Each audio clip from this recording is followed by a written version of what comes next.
আমার চিংড়ি মাছ খেতে ইচ্ছা করতেছিল। রোজার মাসে আব্বুকে বললাম, আব্বু চিংড়ি মাছ নিয়ে এসেছিল।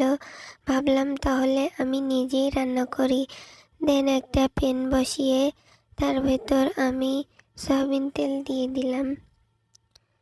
সয়াবিন তেল দেওয়ার পরে আমি ডাল, ফল, তারপর তেজপাতা এগুলো দিয়ে দিলাম। তারপরে আমি পেঁয়াজ দিয়ে দিয়েছিলাম।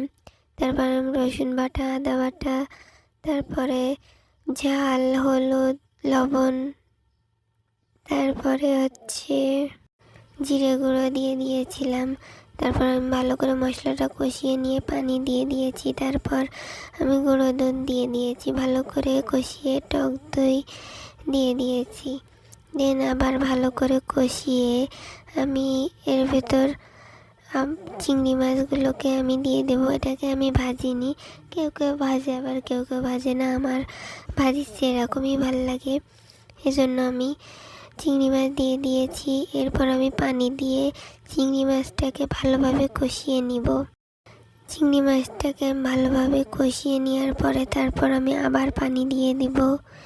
এই চিংড়ি মাছটা অনেক মজা হয়েছিল খেতে, অনেক টেস্টি হয়েছিল।